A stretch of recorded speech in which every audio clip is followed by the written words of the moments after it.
So, we come from quite a conventional previous generations where, sex was sort of happening in a relationship or out of a relationship. Whereas now, as you say, we can have multiple sexual partners all at the same time. And we are kind of society, and particularly sort of Western societies, and I know this happens a lot in London, we're given a lot of permission to be having all kinds of sexual experiences. And that is going to have ramifications on our desires and motivation to commit to one person, which is the sort of conventional norm.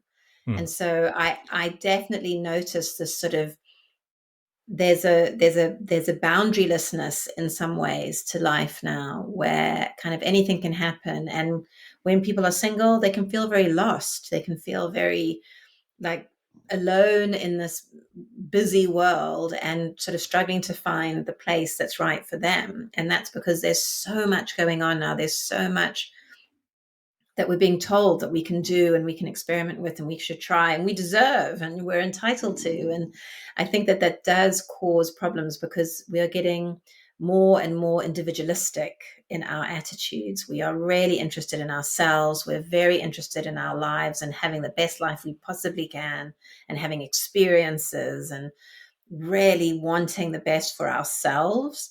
We're not very group oriented. We're not very relational in how we approach life anymore. We don't completely value relationships and being together and sacrifice and compromise and the things that relationships require from us. I think Hmm.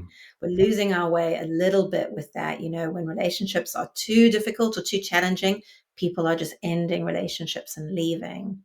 And that's definitely something that I think is clashing and causing problems, is kind of sticking it out, doing the hard work of getting to know someone and loving someone isn't something that people are really interested in moving forward.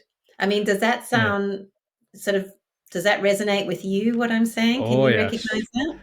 I mean, I can remember dating people, and it's like you mentioned one of your blog posts where they would come in and you were the best thing since sliced bread.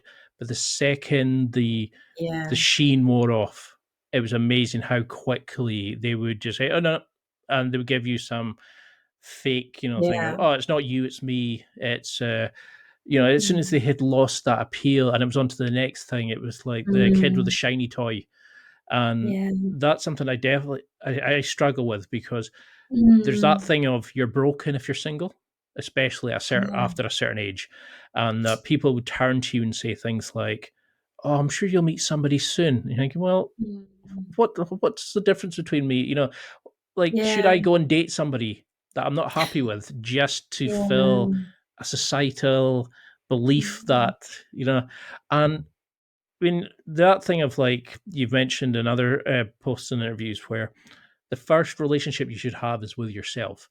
Now, I've struggled Mm. with like self-image. I know I've had mental illness. I've had people who really struggle with self-love at times. They have this like prison they carry around, this kind of negative voice. I deal with intrusive thoughts and things like that. Mm. I know people who don't want to go outside and stuff, and to be told that you're not complete without somebody, or when Mm. you start dating somebody and they want to go, yeah, okay, I'm going to go off to the next person because they look Yeah. better, or they're a bad boy, or and it's Mm. difficult to, I don't know, for your identity Yeah. in the world, Yeah. especially when people are kind of not wanting to commit to relationships, like you're mentioning.